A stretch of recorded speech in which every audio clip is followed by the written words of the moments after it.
अस्सलामुअलैकुम, welcome to novels narrative. कैसे हैं आप सब? उम्मीद करती हूँ कि खैर आफियत से होंगे। जी, तो आज हम स्टार्ट करने जा रहे हैं अपने नॉवल की लास्ट एपिसोड। लेकिन उससे पहले अगर आपने अभी तक चैनल सब्सक्राइब नहीं किया तो जल्दी से चैनल सब्सक्राइब कर लें, बेल आइकन दबा दें ताकि हर आने वाली नई वीडियो आपको मिलती रहे। लाइक, कमेंट और शेयर करना मत भूलें, ठीक है?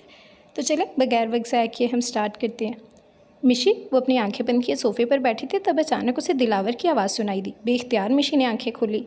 दिलावर! कमरे के चारों तरफ नज़रें दौड़ाती उसकी निगाहें दिलावर को तलाश करने लगी। इस वक्त वो रमला के फ्लैट में अकेली मौजूद थी। फ़िलहाल रमला ने उसे यहीं रहने का मशवरा दिया था। दिलावर के घर से निकलने और यहाँ तक पहुँचने में उसको अपनी कामयाबी पर खुश होना चाहिए था। ना सिर्फ वो दिलावर की कैद से आज़ाद हो चुकी थी, बल्कि किसी मसले के बगैर एक महफूज मुकाम पर पहुँच चुकी थी। मगर यहाँ आकर वो अंदर से बिल्कुल खुश नहीं थी। एक अजीब सी बेचैनी थी जो ख़त्म होने का नाम नहीं ले रही थी। तुम कहाँ जा रही हो? यहीं मेरे पास हो, मुझे तुम्हारी ज़रूरत है। दिलावर की आवाज़ एक मरतबा फिर उसके कान में गूंजी। एक मरतबा फिर मिशी का दिल बेचैन हुआ। अपने सर को झटक कर उसने अपने ख्यालात को भी झटकना चाहा। सामने प्लेट में रखा हुआ ब्राउनी उठाकर उसने ब्राउनी का एक बाइट लिया था। ये लो, खाना खा लो। ये जरिश के हाथ का बना हुआ खाना नहीं है, बल्कि मैं तुम्हारे लिए बाहर से लाया हूँ। एक मरतबा फिर दिलावर की आवाज़ उसके कान में गूंजी तो ब्राउनी का टुकड़ा हलक में फंसने लगा। बददिल होकर ब्राउनी का पीस प्लेट में वापस रखती हुई इसकी नज़रें अपनी खाली पाँव पर पड़ी। एक मरतबा फिर दिलावर की आवाज़ मिशी को सुनाई दी। तुमने बिल्कुल ही छोड़ दिया पैरों में पाजेब डालना। मगर ये मुझे बहुत अच्छी लगती है तुम्हारे पैरों में। ना चाहते हुए भी मिशी की आंखों में लबालब आंसू बनने लगे। यहाँ मेरी तरफ तो देखो, तुम मुझे क्यों नहीं देख रही इतनी देर से? शरारत और शोखियों से भरपूर फिक्रा याद करके वो सोफ़े से उठकर टेरेस में चली आई। दिलावर की बातें याद करके उसकी बेचैनी मज़ीद बढ़ने लगी थी। उसको कल से अब तक सिर्फ वही दिलावर की बातें आवाज़ की सूरत याद आ रही थी जिनको अच्छी यादों में शुमार किया जा सकता था। साड़ी कड़वी, कसीली और तल्ख बातें तो दिल और जहन जैसे फरामोशी कर बैठा था। तुम्हारे पास आने के लिए मुझे किसी बहाने की ज़रूरत नहीं है। मैं जब चाहे आ सकता हूँ। शौहर हूँ तुम्हारा। हाँ, हमारे 2 बच्चे, एक बेटा और एक बेटी। दोगी ना मुझे? निचला होंठ दांतों तले दबाती आंसू ज़ब्त करने की कोशिश में फिर भी गाल पर आ गिरा। मना किया है ना, ये गंदे टिशू यहाँ नहीं फेंको। अपने आंसू टिशू से साफ करती दिलावर की आवाज़ पर उसका दिल मज़ीद रोने को चाहा। किसने कहा प्यार नहीं करता? मेरे दिल में जान कर देखो, मेरा दिल अभी भी दीवाना है अपनी बीबी का। लफ्ज़ से बीबी उसकी ज़ुबान से किस कदर मीठा लगता था। बीबी? अपनी पूछ से आती मर्दाना आवाज़ पर मिशी एकदम चौंक कर पलटी तो करीब खड़े कयूम राश्ता के भाई को देखकर उसके चेहरे पर नागवारी के तासुरात उभरे। साथ ही वह 2 कदम भी दूर हुई। कयूम कल वही उसको यहाँ रमला के फ्लैट में छोड़ कर गया था। ड्राइविंग के दौरान मुसलसल उसको बैक व्यू मिरर से ऐसी नज़रों से देख रहा था कि मिशी को उसकी नज़रों से कोफत हो रही थी, मगर वो ज़ब्त किए बैठी रही थी। अंदर कैसे आई तुम? चेहरे पर नागवारी छुपाए बगैर मिशी डपटती हुई कयूम से पूछने लगी, जो अभी भी टिकटिकी बांध कर उसको घूरे जा रहा था। वो दिलावर नहीं था जो अपनी बीबी को देखकर नज़र झुका लेता। मिशी को उसकी नज़रों से उलझन होने लगी थी। आप बड़ी नादान है बीबी, बाहर दरवाजे को लॉक करना भूल गई थी। ऐसी नादानियाँ अक्सर बड़े नुकसान का सबब बनती हैं। यहाँ अकेली भी रह रही हैं, ऊपर से आप खूबसूरत हैं, जवान भी। आपको तो बहुत ज़्यादा मुहतात होकर रहना पड़ेगा। कोई भी अगर आकर आपकी खूबसूरती का और अकेलेपन का फ़ायदा उठा ले तो अकेली जान क्या कर सकेंगे आप? मालिक को तो इल्म भी नहीं है आपके बारे में, ना ही दिलावर भाई कुछ जानते हैं।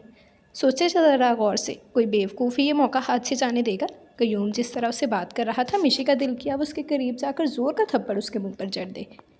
कयूम, सबसे पहली बात तो ये कि तुम मुझे बीबी बोलना बंद करो, क्योंकि ये लफ्ज़ मुझे तुम्हारी ज़ुबान से बहुत जहर लग रहा है। और दूसरी बात यह कि मुझे सबक देने की ज़रूरत नहीं है। मैं अपनी हिफाजत करना अच्छे तरीके से जानती हूँ, और मुझ पर बुरी नज़र डालने वाले की मैं आंखें भी नोच सकती हूँ। और तीसरी सबसे आखिरी बात, अपनी इन फजूल सी नज़रों को काबू में करके रखो। आखिरी बात मिशी ने ज़रा सख्ती से और आंखें दिखाकर कयूम को बोली तो बिल्कुल सीधा हो गया। आप तो बुरा मान गई जी, मैं तो बस आप ही के भले के लिए बोल रहा था। माहौल काफ़ी ख़राब चल रहा है ना जी, इसलिए। अब की बार बोलते हुए कयूम ने अपनी आंखों को और ज़ुबान को काबू में रखा था। मिशी नागवार नज़र उस पर डालकर रूम में चली आई जहाँ सूटकेस मौजूद था। ये उसका सामान था जो रमला ने उसके लिए कयूम के हाथ भिजवाया था। मामा कहाँ है? वो खुद क्यों नहीं आई? संजीदा लहजे में उसे अपने सामने खड़े कयूम से सवाल किया और अपना दुपट्टा सही से फैलाकर उड़ा, क्योंकि सामने खड़ा आदमी दिलावर जैसी गैरत नहीं रखता था। उफ, दिलावर आखिर ये आदमी याद आना कब बंद करेगा? वो कह रही थी जी कि आज मालिक शेरदिल घर पर ही मौजूद है, रात में आपके पास चक्कर लगाएंगी। कयूम मोहतात लहजा बनाकर सोफ़े पर बैठी मिशी को रमला का पैगाम देने लगा। कयूम की बेतकल्लुफ़ी की एक वजह यह भी थी क्योंकि वह जान गया था कि शेरदिल की बहन अपने भाई और शौहर से यहाँ छुप कर रह रही थी, वरना इससे पहले उसने कभी मिशी के साथ ऐसी गुस्ताखी करने की जरूरत नहीं की थी। मिशी उसकी बात सुनकर अभी कुछ नहीं बोली थी कि कयूम दोबारा बोल पड़ा। मुझे अगर आप बुरा ना माने तो एक बात बोलूँ, छोटा मुँह और बड़ी बात। मुझे ना आप पर बड़ा तरस आ रहा है। मालिक ने आपके साथ बड़ी ही नाइंसाफ़ी की, जो आपको दिलावर भाई के साथ ज़बरदस्ती ब्याह दिया।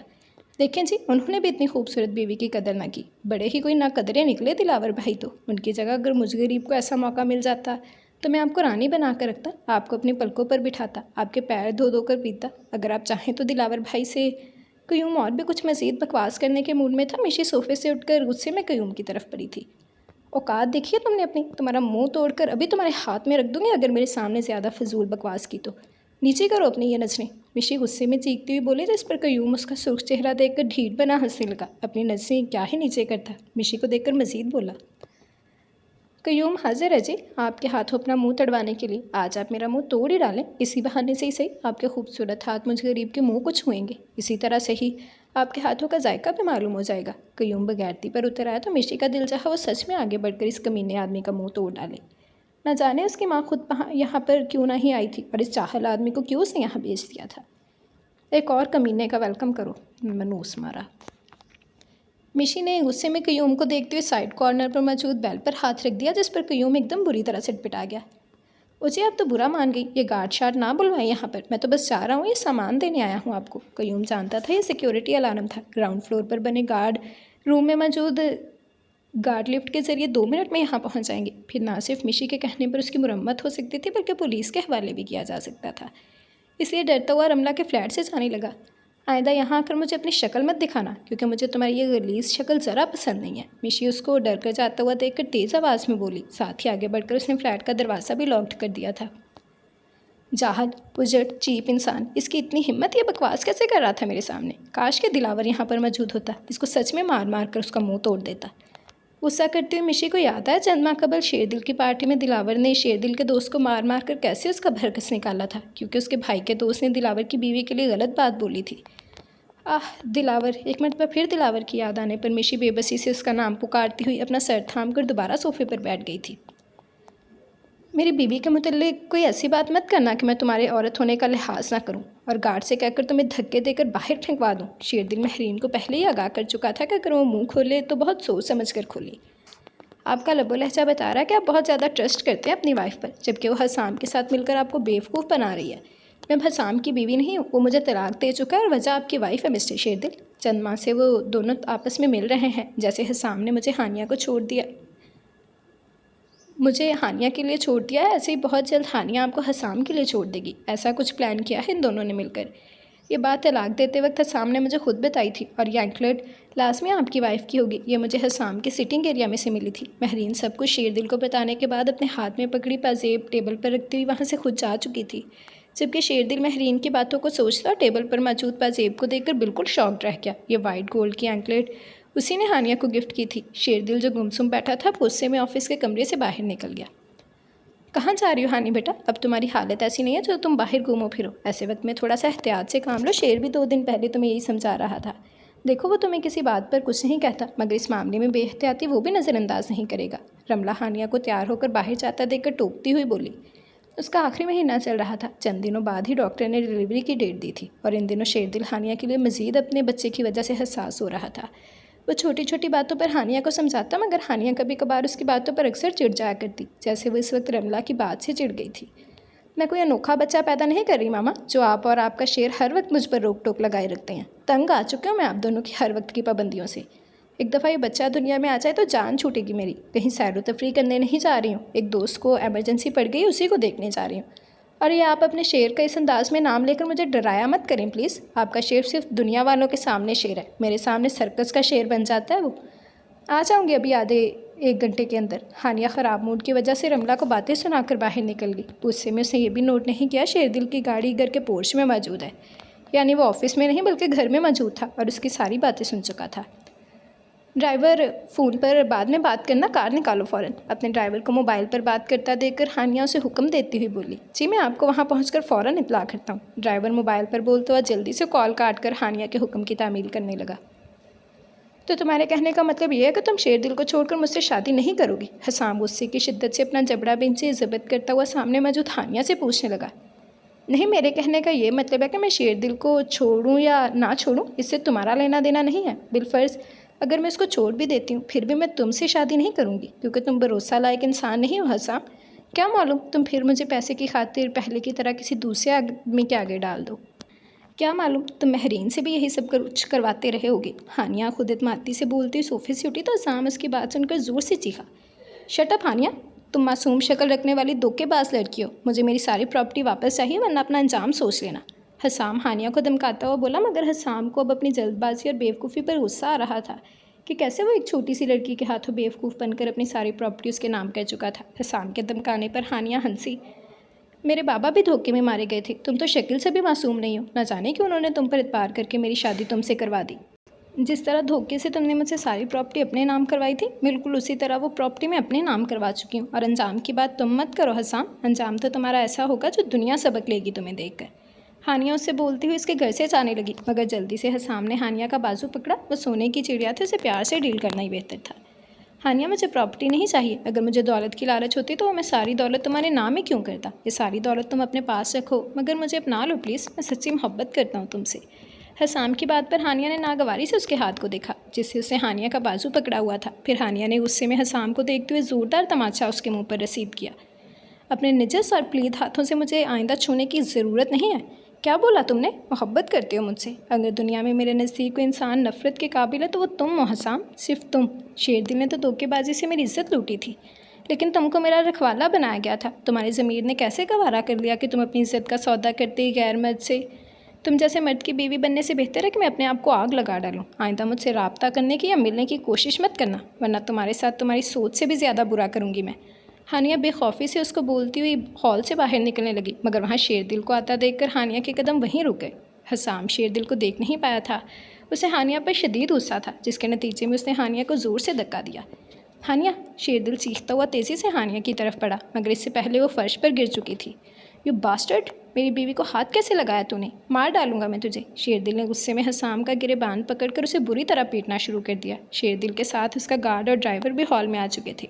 शेरदिल, हानिया दर्द की शिद्दत से शेरदिल को पुकारने लगी थी। इसको पुलिस के हवाले करने से पहले इसके दोनों हाथ पांव तोड़ देना। नज़ीर, जाओ जल्दी से गाड़ी स्टार्ट करो। शेरदिल हानिया को अपने बाजुओं में उठाता हुआ अपने ड्राइवर से बोला, जबकि उसके गार्ड ने हसाम को पकड़ा हुआ था। हानिया की हालत और उसकी ब्लीडिंग देखकर शेरदिल के अपने हाथ पांव फूल चुके थे। हानिया प्लीज़ अपनी आंखें खुली रखना, सब ठीक हो जाएगा। मैं तुम्हें और अपने बच्चे को कुछ नहीं होने दूंगा। हानिया को बेहोशी में जाता हुआ देखकर शेरदिल चीखकर उससे बोला था, शायद ही वो अपनी ज़िंदगी में किसी वक्त इतना ज़्यादा डरा हो जितना ज़्यादा इस वक्त डरा हुआ था। मासूम सी रोती आवाज़ ने उसे आंखें खोलने पर मजबूर किया। कल उसके यहाँ बेटा हुआ था, मगर खुद हानिया की अपनी हालत बहुत बुरी थी। ऑपरेशन की वजह से वो कल सोई जागी और दर्द की कैफियत में मुब्तला रही थी, लेकिन अब वो मुकम्मल होश में आ चुकी थी। हानी, अब कैसी है मेरी जान? दर्द तो नहीं हो रहा अब तुम्हें? हानिया को आंखें खोलता देखकर रमला उसके पास आती हुई हानिया से पूछने लगी, जबकि शेरदिल जो पहले उसके बेड के पास कुर्सी पर बैठा हुआ था, हानिया की आंखें खोलने पर उठकर वो बेबी कॉट के पास आ गया। मामा, वो रो क्यों रहा है? हानिया अपने दर्द की फिक्र छोड़कर उस नन्ही सी रोती आवाज़ पर ध्यान देती रमला से पूछने लगी। बेटा, भूख लग रही है शाजिल को, अभी इसका इंतज़ाम किया है शेर ने, तुम इसकी फ़िक्र नहीं करो। रमला हानिया के पास खड़ी उसे बताने लगी। दर्द की वजह से अभी भी उसके चेहरे पर बरबराहट और स्वेलिंग मौजूद थी। ये शुक्र था कि कल वक्त पर हॉस्पिटल पहुंचकर डॉक्टर ने माँ और बच्चे दोनों की ज़िंदगी को बचा लिया था। फिक्र कैसे नहीं करूं? उसे भूख लग रही है, मुझे दे शाजिल को, मैं फ़ीड करवा देती हूँ। हानिया ने बोलते हुए हिम्मत करके बैठना चाहा। उसे मालूम था शाजिल यानी उसके बेटे का नाम शेरदिल ने खुद रखा होगा, जिस पर उसे या किसी दूसरे को एतराज़ करने की इजाज़त ना थी।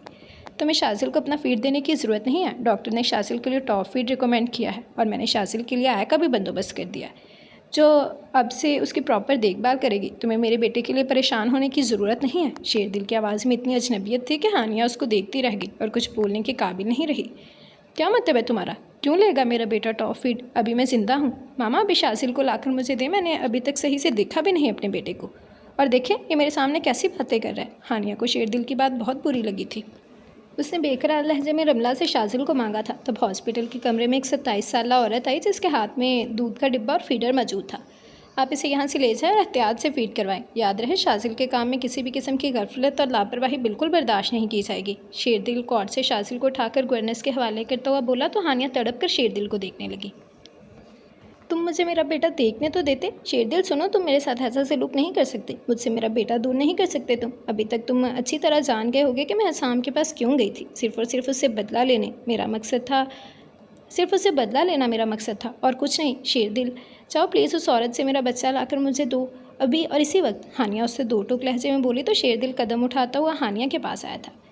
तुम्हारा यहीं तक काम था, बच्चा पैदा करना और उसे मुझे सौंपना। याद है ना, ऐसे ही कुछ बोला था तुमने मुझे। अब तुम्हारा काम मुकम्मल हो चुका है तो तुम बिल्कुल आज़ाद हो। इसमें हक महर की रकम है और तुम्हारे तहफ़्फ़ुज़ के लिए घर के कागजात भी मौजूद हैं जो अब तुम्हारी मलकियत है। तुम अपने फैसले में आज़ाद हो हानिया, जब चाहो मुझे छोड़कर जा सकती हो मेरी ज़िंदगी से। शेरदिल हानिया के हाथ में खाकी रंग का लिफाफा थमाता हुआ बोला। हानिया उसके अल्फाज पर और अंदाज पर बेयकीन रह गई थी। शेरदिल ने ये सब किस दिल से हानिया को बोला था, ये उसका दिल ही जानता था।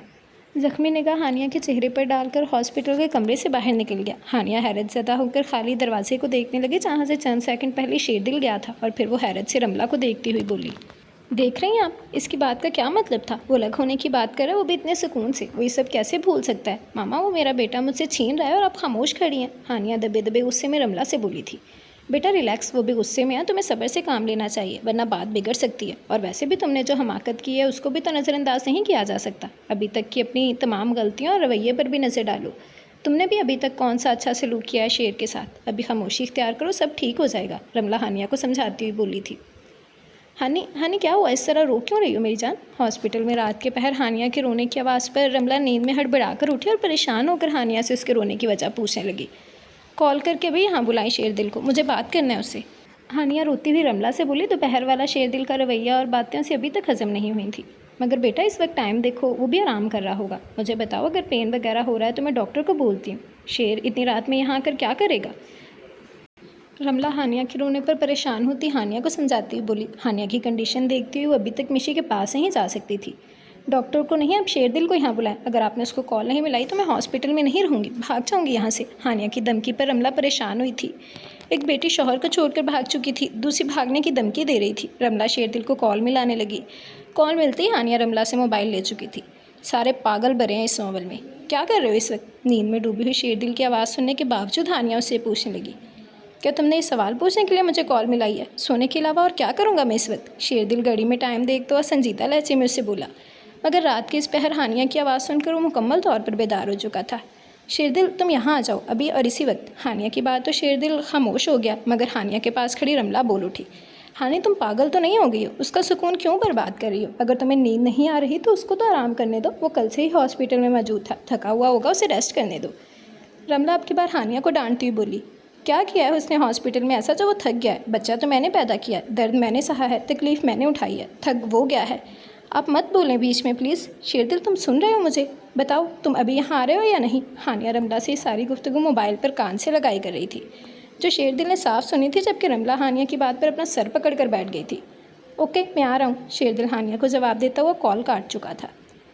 बहुत ज़्यादा रायत देता है शेर तुम्हें, वरना इतना लिहाज से उसने मोहब्बत करने के बावजूद अपनी सगी बहन का नहीं किया, रमला हानिया को देखकर जताती हुई बोली। रायत देता है तो कोई कमाल नहीं करता, मोहब्बत का दावा भी करता है मुझसे, तो उस पर लाजिम है मेरी हर बात को माने। औलाद पैदा करके दिए मैंने उसको उसी की ख्वाहिश पर, तो फ़र्ज़ बनता है उसका उठाए फिर मेरे नखरे। रमला हानिया की बात सुनकर गहरा सांस लेती खामोश हो गई, क्योंकि इस वक्त हानिया को कोई भी नसीहत करना फजूल था। अब बताओ क्या मसला है तुम्हारे साथ? रमला के इनकार करने के बावजूद शेरदिल उसे ड्राइवर के साथ घर भिजवा चुका था। रमला के हॉस्पिटल से जाने के बाद वो नींद से बेदार होती सुर्ख आंखें लिए हानिया से पूछने लगा कि उसने क्यों इतनी एमरजेंसी में उसे यहाँ हॉस्पिटल से बुलवाया था। बीवी से उसके मसले मसाइल दूर से नहीं पूछे जाते, यहाँ करीब आओ फिर बताऊँगी अपना मसला। हानिया शेरदिल की सुर्ख आंखों को देखती हुई बोली, जिनमें थकन और नींद की खुमारी वाज़िया नज़र आ रही थी। शेरदिल चलता हुआ हानिया के पास आया, ज़रा सा झुककर अपना चेहरा हानिया के चेहरे के करीब लाता हुआ उससे बोला, तुम्हारा मसला हमेशा से मेरी ज़ात और तुम्हारे वजूद में पलने वाला मेरा बच्चा रहा है। शाजिल की जिम्मेदारी से तुम बरीज़ जमा हो चुके हो, जबकि अपने फ़ैसले में अब तुम मुकम्मल आज़ाद हो। जब चाहो मुझे छोड़कर जा सकती हो। अपनी सिक्योरिटी के तौर पर तुम मज़ीद रकम का मुतालबा कर सकती हो। जो कुछ तुम्हें चाहिए वो मैं तुम्हें फ़राहम कर दूँगा। मेरे ख्याल में तो तुम्हारे मसले ख़त्म हो जाने चाहिए। इस तरह से बात करता हुआ वो कितना अजनबी लग रहा था। हानिया का दिल उसकी बातें सुनकर खुश होने की बजाय बेचैन होने लगा था। अगर तुम्हें छोड़कर चली गई तो तुम रह लोगे मेरे बगैर? हानिया शेरदिल का चेहरा गौर से देखती हुई पूछने लगी। ऐसा कुछ था शेरदिल की आंखों में जो उसे अपने लिए नज़र नहीं आया, जिसे वो बहुत मिस कर रही थी। मैं तुम्हारे बगैर रह सकूँगा या नहीं, या कैसे रह सकूँगा, ये तुम्हारी सोचने वाली बात नहीं है, ना ही तुम्हारा मसला है। शेरदिल का जवाब सुनकर हानिया थोड़ी देर के लिए खामोश हो गई। जैसे जवाब देने के बाद शेरदिल खामोशी से हानिया को देख रहा था, हानिया भी उसको खामोशी से देखने लगी। उससे खफा था। हसाम वाली बात छुपाने पर हानिया जानती थी शाज़िल को पाकर खुश हो तुम? हानिया आगे हाथ बढ़ाकर शेरदिल की शर्ट पर बनी लकीर पर उंगली फेरती शेरदिल से पूछने लगी। औलाद है वो मेरा खून, उसे पाकर खुश क्यों नहीं होगा? अब तो जीने का मकसद उसकी परवरिश करना है। क्या तुमने मुझे इन्हीं सब बातों के लिए यहाँ बुलाया? शेरदिल हानिया से पूछता हुआ उसका हाथ अपने सीने से हटा चुका था। वही संजीदा लहजा, आंखों की जोत बुझी हुई। हानिया के दिल की कैफियत अजीब होने लगी। तुम्हें मालूम है ना, जब मुझ पर बेचैनी और घबराहट सवार हो जाती है तो फिर मुझे नींद नहीं आती। सिर्फ तुम मुझे सुला सकती हो, इसीलिए तुम्हें यहाँ बुलाया है। मुझे सुकून की तलाश है तो तुम मुझे दे सकते हो। प्लीज़ मुझे सुला दो। हानिया दोबारा शेरदिल की शर्ट को सीने से मुट्ठी में दबोचकर उसे मज़ीद अपने करीब करती हुई बोली। यानी वह शेरदिल की नींद ख़राब करके उल्टा उससे फरमाइश कर रही थी कि उसे सुला दे। शेरदिल ने तकिया सीधा करते हुए हानिया को बेड पर लिटाया, खुद उसके करीब बेड पर बैठकर उसके बालों में उंगलियां फेरने लगा। शेरदिल की उंगलियों का लम्स हानिया को सुकून देने लगा था। उसने अपना सर तकिए से हटाकर शेरदिल की गोद में रख लिया था। शेरदिल हानिया का कंफर्टर ठीक करने लगा। उसे मालूम था हानिया अब थोड़ी देर में सो जाएगी। तुम्हें मालूम है शेरदिल, मेरी ज़िंदगी में बाबा के अलावा कोई दूसरा मर्द नहीं था। मैंने अपने सारे जज्बात और एहसासात शादी के बाद अपने शौहर के लिए संभाल रखे थे। फिर उन्होंने मेरी शादी हसाम से करवा दी। हसाम के भयानक रूप को देखकर मुझे इस रिश्ते से खौफ महसूस होने लगा। मगर अजीज़ अंकल ने फिर मुझे समझाया कि गलत तजर्बे से इंसान को अच्छे की उम्मीद नहीं छोड़ना चाहिए, क्योंकि हर इंसान दूसरे से मुख्तलिफ होता है। फिर मेरी शादी तुमसे हो गई। दूसरी बार शौहर के रूप में जब मैंने तुमको देखा तो मैं दोबारा खौफज़दा हो गई। मैं कैसे तुमसे मोहब्बत कर सकती थी शेरदिल? तुम मुझे खुद बताओ, मैं कैसे अपनी मोहब्बत भरे एहसासात ऐसे इंसान के लिए वक्फ़ करती जिसने मेरे एक थप्पड़ का बदला लेने के लिए मेरी ज़ात की बुरी तरह से तस्लील कर डाली। मैं चाहकर भी तुमसे मोहब्बत नहीं कर पाई शेरदिल। अपने लिए तुम्हारी मोहब्बत को देखते हुए भी मैं तुमसे मोहब्बत नहीं कर सकती। मेरा दिल इसकी इजाज़त नहीं देता। मुझे बताओ मैं क्या करूं? शेरदिल हानिया की बातें सुनता हुआ उसके बालों में उंगलियां फेर रहा था। वो अपने दिल का बोझ हल्का करके शेरदिल के दिल पर बोझ डालती खुद नींद की वादियों में उतर चुकी थी। तुम कहना क्या चाह रहे हो दिलावर? मिशी यहाँ कैसे हो सकती है? उसको तो हमने तुम्हें निकाह में देकर तुम्हारे स्पुर्द किया था, फिर वह भला वो यहाँ क्यों मौजूद होगी? शेरदिल दिलावर की बात सुनकर हैरान होता उससे बोला, जबकि सोफे पर बैठी रमला पहलू बदल कर रह गई। मगर उसको शेरदिल की तरह हैरत का मुजाहरा करते हुए यूं ही अनजान बने रहना था। लेकिन दिलावर जिन नज़रों से उसके सामने सोफे पर बैठा उसको देख रहा था, वो काफ़ी नर्वस फील कर रही थी। 3 दिन पहले मिशी मेरे घर से मुझे बताए बगैर रात को निकली थी, और आंटी बेहतर जानती हैं कि वो इस वक्त कहाँ पर है, क्योंकि उसने मेरे मोबाइल से इन्हीं के नंबर पर कॉल की थी। मैं आपसे नहीं बल्कि अपनी बीवी के मुतल्लिक आंटी से पूछने आया हूँ कि वो इस वक्त कहाँ पर है। दिलावर शेरदिल से बोला तो शेरदिल हैरत से रमला को देखने लगा, जो अपनी घबराहट छुपाए दिलावर को देखती हुई बोली, मगर मुझे तो मिशी ने कोई कांटेक्ट नहीं किया। ज़रूर तुम्हें कोई गलतफहमी हुई होगी, मैं नहीं जानती मिशी इस वक्त कहाँ पर है। रमला अपनी घबराहट छुपाए एतमाद से बोली, जिस पर दिलावर दोबारा बोला, लेकिन मैं अच्छी तरह जानता हूँ कि आप ही मिशी के बारे में जानती हैं, और ये भी जानता हूँ कि वो मुझसे खफा होकर मुझे छोड़ कर गई है। मैं उसके लिए पिछले 3 दिन से फ़िक्रमंद इसलिए नहीं था क्योंकि मुझे मालूम था वो अपने घर में नहीं तो कहीं ऐसी जगह सेव मौजूद होगी जिसको आपको ही इल्म होगा। लेकिन अब मैं उसे वापस अपने साथ ले जाने के लिए आया हूँ। आप प्लीज़ मुझे मिशी के बारे में बता दें। दिलावर की बात पर इससे पहले रमला दोबारा इनकार करती एकदम शेरदिल गुस्से में भरा सख्त लहजे में बोला, मेरे ही घर में मेरी नाक के नीचे ये क्या चल रहा है? कहाँ है मिशी? शेरदिल रमला को देखकर सख्त लहजे में उससे पूछने लगा, जिस पर वो अंदर ही अंदर डर गई मगर अपनी बात पर अड़ी रही। मिशी को तो हमने इसके हवाले किया था। मिशी इसके घर से गायब हुई है तो ये सवाल तुम्हें इसी से करना चाहिए। अभी इसने खुद बोला है कि मिशी इससे खफा होकर उसके घर से निकली है। पूछो इससे कि आखिर इसने ऐसा क्या कर दिया कि वो यूँ इसका घर छोड़कर चली गई। रमला शेरदिल के सख्त लहजे पर भी बेखौफी से बोली थी, ज़रूर पूछूंगा इससे भी अपनी बहन के मुतालिक पूछूंगा, मगर पहले आपको मेरे सवाल का जवाब देना होगा। मिशी इस वक्त कहाँ पर है? अगर दिलावर इतने कॉन्फिडेंस से बोल रहा है कि मिशी के मुतालिक रमला जानती है तो शेरदिल को पूरा यकीन था वो सही बोल रहा था।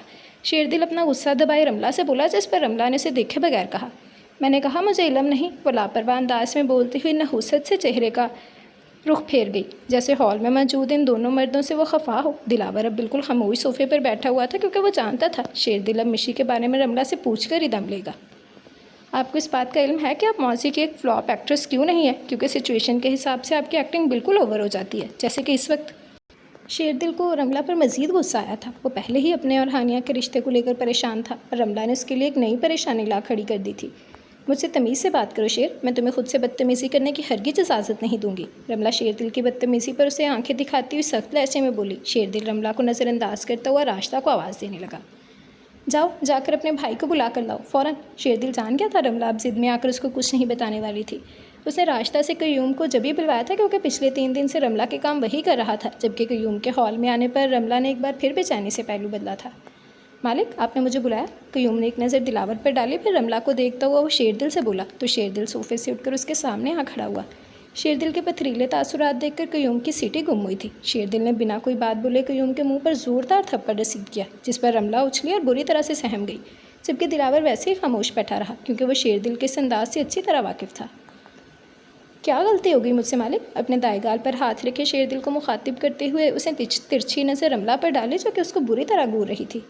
मेरा नमक खाकर मुझे से हरामीपन करने की तुम्हारी हिम्मत कैसी हुई? कहाँ पर है मिशी? शेरदिल रोबदार लहजे में कयूम को देखता हुआ पूछने लगा, जिस पर वह घबराहट तारी किए रमला को देखने लगा। शेरदिल ने दूसरा तमाचा उसी गाल पर रसीद किया और गिरेबान पकड़कर कयूम का रुख अपनी तरफ किया था। वहाँ नहीं, यहाँ मुझे देखकर जवाब दो। मेरी बहन इस वक्त कहाँ मौजूद है, वरना मैं तुम्हारी खाल उधेड़ कर रख दूँगा। शेरदिल को जलाल में आता देखकर और कयूम की हालत पतली देखकर रमला समझ चुकी थी उसका झूठ अब खुलने वाला है। छोटी बीबी को तो मैं बड़ी बेगम के फ्लैट में छोड़ कर आया था जी, इन्हीं के कहने पर। कयूम ज़मीन पर नज़रें झुकाकर शेरदिल से बोला तो रमला जैसे इस पर शर्मिंदगी के मारे ज़मीन में गड़ गई। दिलावर एक नज़र रमला पर डालकर शेरदिल को देखने लगा, जो बाआवाज़ नज़ीर को पुकार रहा था। थोड़ी देर में वहाँ नज़ीर पहुँच गया। नज़ीर, जाओ जाकर छोटी बीबी को यहाँ लेकर आओ और उसे बताओ कि यहाँ उसे मैंने बुलाया है। कयूम को अपनी नज़रों के सामने से दफ़ा करके वह नज़ीर को मिशी को लेने भेज चुका था और ख़ुद वापस सोफ़े पर आ बैठा। तल्ख निगाह उसने रमला पर डाली तो उसी संजीदा निगाह दिलावर पर डालता हुआ वो दिलावर से पूछने लगा, क्या वजह थी यूँ मिशी के घर छोड़कर जाने की? अब की बार सवाल दिलावर से हुआ था। दिलावर समझ गया मरहला उसका इम्तिहान देने का था। दिलावर गला खनका कर कुछ बोलता उससे पहले रमला बोल पड़ी। हाथ उठाया था इसने मिशी पर, उसे अपने पास कैद में रखा हुआ था इसने। रमला के बोलने पर शेरदिल हैरत करता दिलावर को देखने लगा। ये पहला मौका था जब दिलावर शर्मिंदा होकर उससे नज़रें चुरा गया था। ये सारा अमल एक गलतफहमी के नतीजे में हुआ था। उसे नज़र मिलाए बगैर आहिस्ता आवाज़ में शेरदिल को बताना चाहा कि वो बेकसूर था। दिलावर की बात सुनकर रमला एक मरतबा फिर बोली, तुम जानते हो दिलावर, मैंने मिशी को अपनी बेटी समझकर पाला है, और तुम ये भी जानते हो कि मैंने उसका निकाह तुमसे किस लिए पढ़वाया था, क्योंकि मैंने तुम्हारी आंखों में उसके लिए मोहब्बत ही नहीं उसका एहतराम भी देखा था, जो तुम शादी के बाद कायम नहीं रख सके। इस वजह से मुझे आज अपने फैसले पर सख्त अफसोस हो रहा है। रमला की बात पर दिलावर ने अपनी नज़रें उठाकर रमला को देखा, जबकि मोहब्बत पर इंकशाफ पर शेरदिल बुरी तरह चौंक कर रमला को देखने लगा। वो अपने हाल में इतना बेखबर हो सकता था कि जो इंसान सुबह शाम उसकी आंखों के सामने रहता था वो उसके जज्बात से बेखबर था, वो जज्बात जो वो इंसान उसी की बहन के लिए रखता था। मिशी मेरी बीवी है, मेरे दिल में उसके लिए मोहब्बत और एहतराम अब भी मौजूद है। उसके साथ जो गलत फ़ाल मैंने किया, मैं उसके लिए सख्त नादम हूँ और उसे अपने किए की माफ़ी मांगना चाहता हूँ। दिलावर नसें मिलाए बगैर आहिस्ता आवाज़ में बोला, जिसके बाद हॉल में खामोशी छा गई। अपने बेडरूम के दरवाजे पर खड़ी हानिया, जो काफ़ी देर से सब सुन रही थी, वापस कमरे में चली गई। धड़कते दिल के साथ आज वो अपने घर में कदम रख रही थी। नज़ीर उसे शेरदिल के बुलावे पर यहाँ लेकर आया था। मिशी को मालूम ना था उसको देखकर शेरदिल का रिएक्शन क्या होगा। उसे दिलावर के छोड़ने की सज़ा देने वाला था या फिर उसको माफ़ करके उसके भाई ने उसे यहाँ बुलाया था। इस बात का तो मिशी को अंदाज़ा हो चुका था कि रमला शेरदिल को दिलावर और उसके मुतल्लिक़ बता चुकी होगी। बस अब उसे घर के अंदर दाखिल होकर अपने भाई का रद्द-ए-अमल देखना था। अंदर हॉल की दहलीज़ पर कदम रखते ही उसकी नज़र सामने खड़े शेरदिल पर पड़ी। शेरदिल ने मिशी को देखकर अपने दोनों बाजू खोले और सर के इशारे से उसे करीब आने को कहा, यानी उसका भाई अब उससे खफा नहीं था। मिशी मुस्कुराकर भागती हुई शेरदिल के पास आई और उसके सीने से लग गई। बेख्तियार मिशी की आंखों से आंसू निकल आए। चुप हो जाओ, तुमने गलती की थी, इससे बड़ी सज़ा पा ली है। अब तुम्हें मज़ीद सज़ा देने का हौसला मेरे अंदर मौजूद नहीं है। शेरदिल अपना एक हाथ मिशी के शाने पर फैलाए, दूसरा हाथ उसके सर पर रखता हुआ बोला।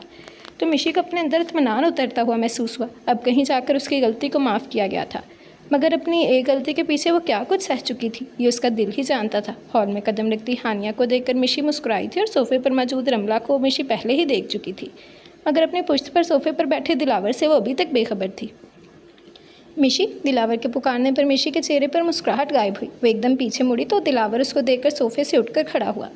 मिशी हैरत से उसे देखने लगी। फिर एक नज़र उसने अपने बराबर में खड़े अपने भाई पर डाली, जो अब बिल्कुल संजीदा तासुरात चेहरे पर लिए खामोश खड़ा था। तुम मुझे छोड़कर क्यों चली गई थी? एक लम्हे के लिए तुम्हें मेरा ख्याल नहीं आया? मेरे बारे में ये तक नहीं सोचा जब सुबह तुम्हें अपने पास मौजूद नहीं पाऊंगा तो मैं किस कदर परेशान हो जाऊंगा?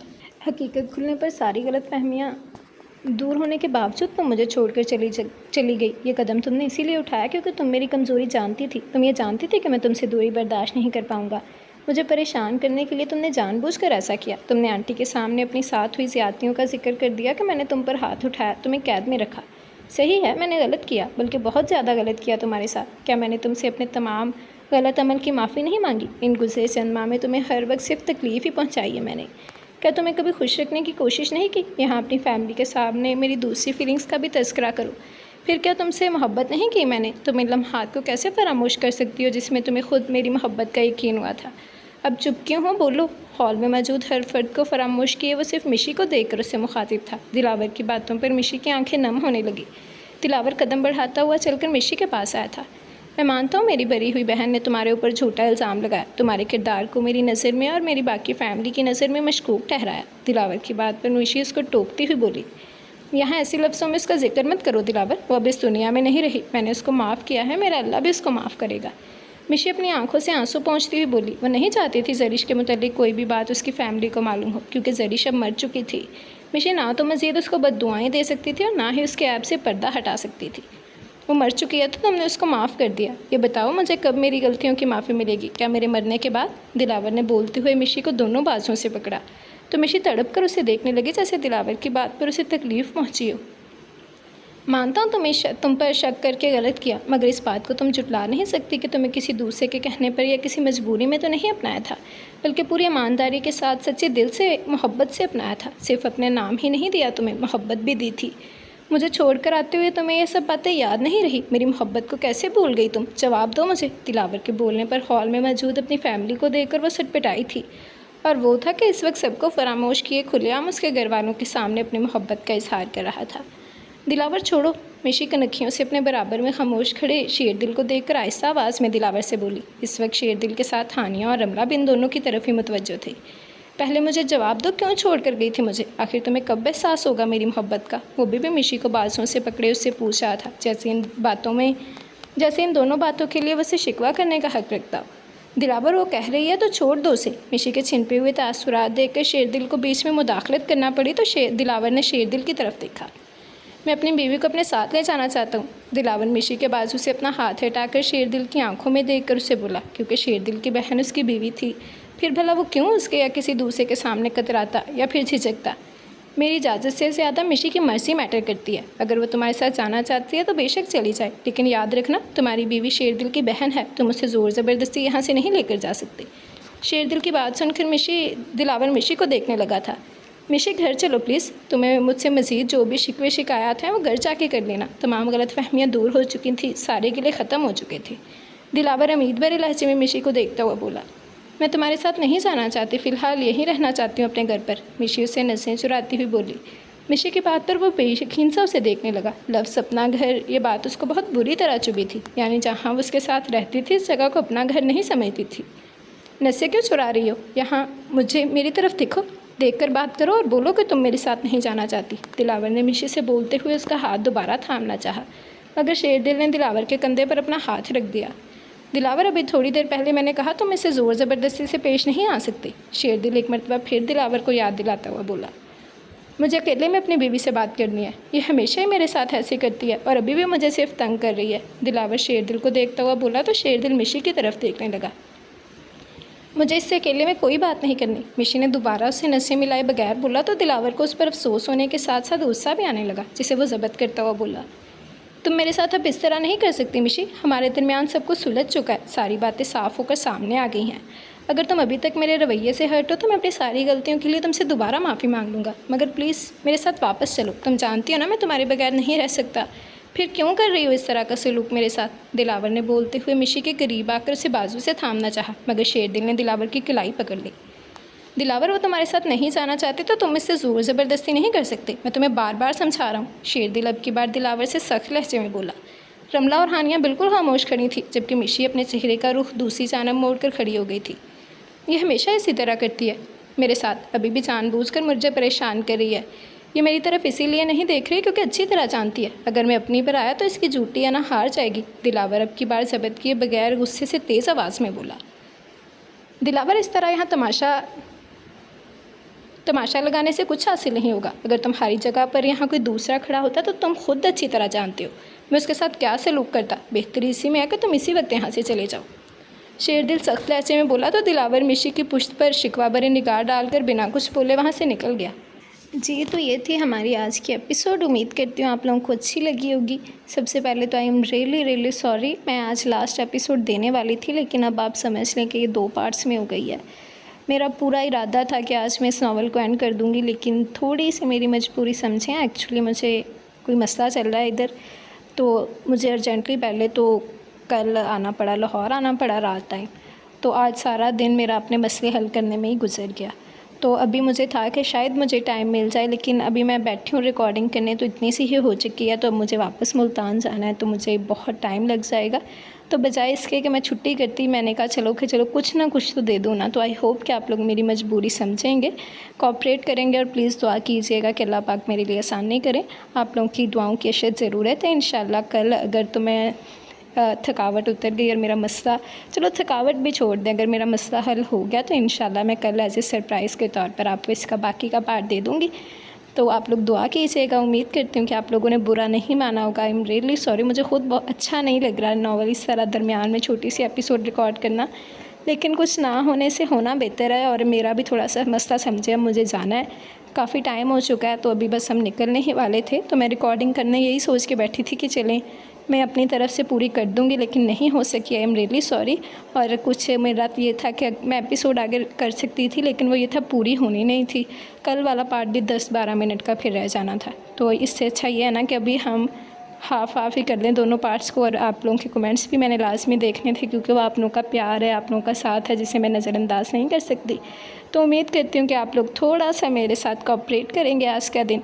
तो दुआओं में याद रखिएगा, ज़रूर बताइएगा कि आज की लास्ट एपिसोड का फ़र्स्ट पार्ट कैसा लगा। इंशाल्लाह कल लास्ट पार्ट का सेकंड और आखिरी पार्ट आ जाएगा। तो चले हम जल्दी कमेंट सेशन देख लेते हैं, फिर अपनी वीडियो एंड करेंगे। जी तो चले हम कमेंट सेशन देख लेते हैं। रियाजमिश कह रहे हैं प्लीज़ रीड कार्पे डाइम। ठीक है, मैं देखूंगी, अगर राइटर की परमिशन मिल गई तो इंशाल्लाह ज़रूर। दैन समीना खातून कह रही हैं अस्सलाम वालेकुम, कैसी हैं? दिलावर मिशी को मना ले तो बेस्ट नावल, अपने फादर की रिस्पेक्ट में नहीं बोलता था। मिशी दिलावर का बेस्ट करैक्टर था। बिल्कुल यार, बेस्ट करैक्टर तो था ही, और अच्छी बात है कि हैप्पी एंडिंग ही हो जाए। लड़ मर के क्या करना है, मर तो जाना ही है एक दिन। मैंने ऑलवेज़ आपके नॉवेल्स को लाइक किया, थैंक यू वेरी मच, आपका प्यार है समीना। बट कमेंट्स नहीं करती थी, लेकिन आप अब करती हूँ। तो मेरी सिस्टर जो गाज़ियाबाद से आई हुई है, कमेंट्स में मेरा नाम सुनकर हंस रही थी। पता नहीं मैं क्यों शेयर कर रही हूँ, बट मुझे अच्छा लगा। थैंक यू, अल्लाह खुश रखे आप सबको, आमीन सुम्मा आमीन। Thank you very much Samina. बस आपका प्यार है यार, आप लोग साथ देते रहें, साथ निभाते रहें, तो इंशाल्लाह मैं आपके लिए हर वक्त हाजिर हूँ। Thank you very much Samina, आपके प्यार का, आपके साथ का। उम्मीद करती हूँ कि मेरी आज की मजबूरी आप लोग समझ गए होंगे। मुझे खुद अच्छा नहीं लग रहा है, लेकिन मैं बहुत मजबूर हूँ एक्चुअली। मुझे अभी वापस आना है, आप लोग टाइम ये ऊपर खुद देख सकते हैं। तो आप लोग देख लें कि कितना टाइम लग जाना है मुझे पहुँचते पहुँचते भी। सारा बस कल का दिन रहा, कल की रात भी और आज की रात भी सफ़र में ही गुजर गई है। तो उम्मीद करती हूँ कि आप लोग थोड़ा सा मेरे साथ कोऑपरेट करेंगे। दैन अली बेग कह रहे हैं ब्यूटीफुल, प्लीज़ एंड अच्छा कीजिएगा please. Thank you very much Ali Baig. देखते हैं एंड क्या होता है। अभी तो मिशी नाराज़ है, अब देखते हैं दिलावर मना पाता है या नहीं। और शेर दिल भी अब तो नाराज़ हो गया, देखते हैं कि हानिया अब शेर दिल को मना पाती है या नहीं। हिना रंगरेज कह रही हैं ज़बरदस्त, thank you very much Hina. Awan ने लाइक किया है, thank you very much. Then Seema Sultana कह रही हैं अस्सलाम वालेकुम। वालेकुम अस्सलाम, nice episode, thank you very much Seema Sultana. Zeeshan Zahid कह रहे हैं nice episode, thank you very much. Subhan Malik कह रहे हैं amazing, thank you very much Subhan Malik. Sher Ali कह रहे हैं nice novel, thank you very much शेर अली। दैन फरहान राना कह रहे हैं ओह एटलीस्ट कुछ तो मिशी के हक़ में हुआ, मगर दिलावर का रवैया मिशी के सामने शर्मिंदा होने वाला नहीं था। उसने कोई माफ़ी भी नहीं मांगी और जरिश का सुसाइड करवा दी। बस नहीं, ये काम है। अब मिशी ना जाए अपने भाई के पास और ना रहे दिलावर के साथ। लेकिन यार फिर वो जाएगी भी कहाँ, उसने तो डिसाइड कर लिया था, वो किसी के पास भी नहीं गई थी। बट शेर दिल ने बुला लिया है और दिलावर भी माफ़ियाँ तलाफ़ियाँ कर रहा है। अब देखते हैं कि क्या होता है। Thank you very much Farhan Rana Farhan. Then Rose Art कह रहे हैं बहुत ज़बरदस्त, thank you very much Rose Art. Anika Jalani कह रही हैं अच्छी एपी थी, thank you very much Anika. Saad Khan कह रहे हैं ज़बरदस्त नावल है, thank you very much Saad Khan. Mohammad Tufail कह रहे हैं अस्सलाम वालेकुम। वालेकुम अस्सलाम जी, कैसी हैं आप आपी जी? नावल बहुत अच्छा था। दिलावर की बहन तो खुद ही चली गई मिशी की ज़िंदगी से। बिल्कुल यार, अल्लाह ताला बेहतरीन इंसाफ़ करने वाले हैं। बस अल्लाह पाक सबके हक़ में बेहतर करे। आप बिल्कुल सही कह रही हैं, उससे उसके अंजाम तक किसी और ने नहीं, वो खुद ही पहुँच गई। और अल्लाह ने इसका अंजाम कितना बुरा किया, अपनी दुनिया भी ख़राब की और आखिरत भी। अब देखते हैं कि आगे क्या होता है। Thank you very much Mohammad Tufail. Then Isma कह रही हैं अस्सलाम वालेकुम। वालेकुम अस्सलाम, थैंक यू मेरी बात को हमेशा तरजीह देने के लिए। नहीं भैया, आपके कमेंट्स मुझे अच्छे लगते हैं इस्मा, आपके कमेंट्स मज़े के होते हैं, तो थैंक यू वेरी मच।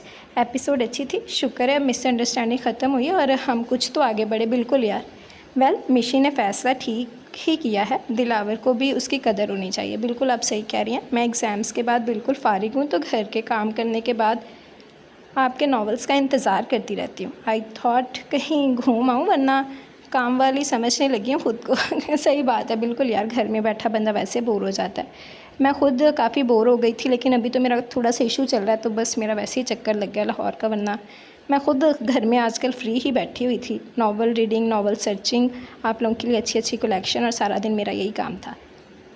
घर नहीं हो, आई थॉट कहीं, अच्छा घर नहीं थी इसलिए कमेंट नहीं किया। चलें कोई बात नहीं, आप इंजॉय करें, डोंट वरी, आपकी वीडियोस पर पहला व्यू मेरा ही होता है। थैंक यू वेरी मच इस्मा, आपका प्यार है, आपकी साथ है, तो मेरे लिए बहुत मायने रखता है। Thank you very much. आगे भी अपनी राय का इज़हार करती रहिएगा, बताती रहिएगा नॉवेल्स आपको कैसे लग रहे हैं। उम्मीद करती हूँ कि आपको अच्छा लगा होगा आज का एपिसोड भी, और थोड़ी सी मेरी मजबूरी यार आप सब लोग समझिएगा, ठीक है। तो thank you very much. Then King Gaming कह रहे हैं सेकंड लास्ट एपिसोड प्लीज़। चलें, सेकंड लास्ट एपिसोड में आपको लिंक शेयर कर दूंगी। हिना रंगरेज ने लाइक किया है, thank you very much Hina ji. तो ये थे हमारे आज के कमेंट्स। उम्मीद करती हूँ कि आज की लास्ट एपिसोड का फर्स्ट पार्ट आपको अच्छा लगा होगा। अपनी राय का इज़हार ज़रूर कीजिएगा कि कैसा लगा। आप लोगों की राय का, आप लोगों के कमेंट्स का बेसब्री से इंतज़ार रहेगा। इसके अलावा जिसने अभी तक चैनल सब्सक्राइब नहीं किया, जल्दी से चैनल सब्सक्राइब कर लें, बेल आइकन दबा दें, ताकि हर आने वाली नई वीडियो आपको मिलती रहे। लाइक, कमेंट और शेयर करना मत भूलें, ठीक है। तो आप लोगों की राय का, आप सबके कमेंट्स का मुझे बेसब्री से इंतज़ार रहेगा। अच्छा रिस्पांस दीजिएगा। इंशाल्लाह कोशिश करूँगी कि कल आपको सरप्राइज़ देकर एपिसोड का नेक्स्ट पार्ट कंप्लीट कर दूं, अगर हो सका तो। और दुआ कीजिएगा मेरे लिए कि मेरा मसला सॉल्व हो जाए, आप सबकी दुआओं की ज़रूरत है। तो उम्मीद करती हूँ कि आप लोग इन्जॉय किया होगा आज की शॉर्ट्स या एपिसोड को। ज़रूर बताइएगा कि कैसी लगी। आप सबकी राय का, आप सबके कमेंट्स का बेसब्री से इंतज़ार रहेगा। और इंशाल्लाह अब हम कल मिलेंगे इस नावल की लास्ट पार्ट के साथ। उम्मीद करती हूँ कि आज वाली एपिसोड आप इंजॉय करेंगे। तब तक के लिए इजाज़त दें, दुआओं में याद रखिएगा और एपिसोड को इंजॉय करें। अल्लाह हाफिज़।